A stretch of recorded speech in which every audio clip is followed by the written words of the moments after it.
Hello fight fans and welcome back to What Culture Combat. I am Gareth Morgan and today we're just going to talk about one of the major talking points coming out of UFC 246. Obviously it was a pretty well received event across the whole. Some people felt some of the fights didn't really go the way that they expected, myself included. A lot of my predictions did not come true, but that's why we love the game. That is why we love mixed martial arts. That is why we love the UFC.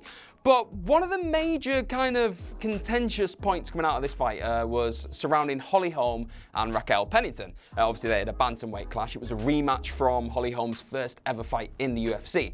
It was a 3-round clash and many people were expecting maybe a bit of a war of attrition. But what frustrated a lot of people is the fact that Holly Holm, notoriously one of the best strikers probably in all of UFC on a day, she was expected to come to blows really with Raquel Pennington, throw some of those impressive head kicks. She's got obviously that signature 1-2-3 head kick move.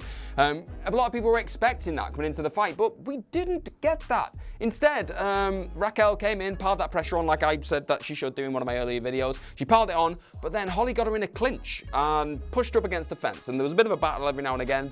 Pennington would turn the pressure back around, but for the most part, Holly dominated that clinch, which is perfectly fine, and it's obviously going to win you a fight. It did win Holly the fight altogether across all the rounds, but the real frustrating, the real sticking point of the fight was the fact that they stayed there in the clinch for 4 minutes per round, pretty much. It was stale. It was well, you could hear the fans. The fans were not having it. They were probably quite drunk, to be fair.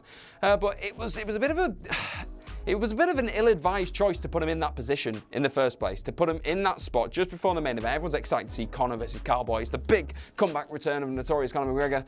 And they put this kind of... they weren't to know this was going to be a sleeper fest. But judging on the styles and judging on the way the fight went last time, it was never going to be a blockbuster. Pennington was expected to come out and kind of maybe show a bit more of a kind of striking prowess about her, but she'd said in her embedded videos and all these kind of behind the scenes videos that she'd be working on the striking. She was going to bring it. She was going to bring it to home. And I was excited. I was sold. I was like, yeah, go on Pennington, you bring it to home, show us what you got. Yeah, I want to see this new Pennington that can maybe even potentially knock her out. Wah! I had very high aspirations of this fight and they were not lived up to. So now there's an argument. There's a bit of an argument. Obviously, the ref took a lot of the blame on the night, took a lot of the blame from Dana White himself. He blamed him for the way the fight turned out. He said that he should have pulled them apart whenever they got stuck in that kind of 4-minute clinch, which... right, if you've ever been in a clinch, you've ever had somebody push their entire body weight up against you, you know it's incredibly tiring.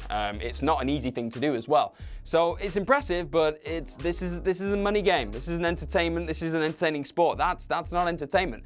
And you've now got to think: does Holly Holm probably own perhaps two of the most underwhelming main event / co-main event fights in UFC history? She had that absolute kind of not stinker, but lackluster fight against Germaine de Randamie, obviously, and this just, it doesn't do a lot for Holm going forward. Like, how many people now are clamoring for that fight between Holm and Nunes? She's probably earned that fight, technically, based off the win, but how many people really sat there salivating, thinking, oh God, I can't wait for that fight. It's going to be the biggest fight in the women's division right now. Oh, just take my money, take it now. They probably not. They're probably just a bit meh. I mean, Nunes is probably a bit meh. Like, she knows she could pulverize. If Holm tries this same tactic against Nunes and tries to keep her up against the fence and clinch her and showcase this new skill, not new per se, she's learned it kind of over the years and everything else, but if she tries to use this exact same tactic on Nunes, she's going to get found out. She's going to get ragdolled. She's going to get thrown from pillar to post inside the octagon. So I think Holm has to have a serious rethink. In terms of her next fight, she needs to think about not necessarily just earning the win. Just earning the win's great for your record and it gets you in positions, but if you're not entertaining people, people aren't going to pay money to come and watch you. You're not going to earn that extra dollar. Look at Conor. Conor's a brilliant fighter. Like, no doubt about that. But he's also entertaining.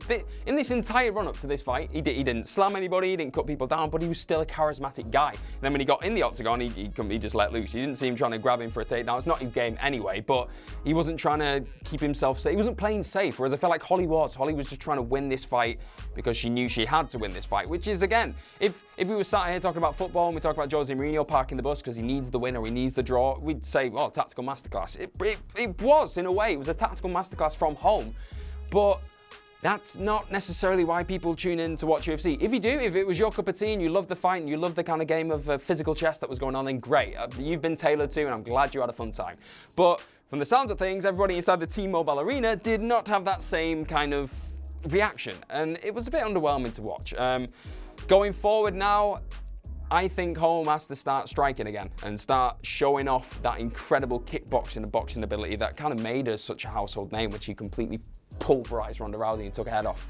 I think she needs to start leaning into that again. And it's great she's got this grappling now. She's got it in her back pocket and she can do that. And it's made her a more versatile, well-rounded fighter, which is what you need to be. It's mixed martial arts at the end of the day. It's not a kickboxing championship. It's not a boxing championship. It's not just grappling. It's not judo or jiu-jitsu. It's not that. It is mixed martial arts. So I'm glad that she's finally got that in her back pocket and she can do that. But I think going forward, she needs, I'd like to see her just let loose a little bit. She's 38. She's coming towards the end of her career.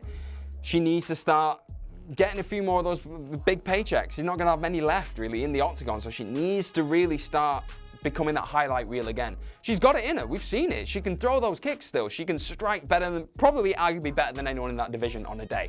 So I'd love that. I'd love when she takes on Nunes, which I think will happen sooner than later now. I think she needs to start showing that off again. Well, Pennington came out actually recently after the fight, I think yesterday or the day before, and she put on Instagram, I've actually got a quote here from her. She said on Instagram, she said, I wanted to fight, not to be hugged the whole time, but that's the fight game for you.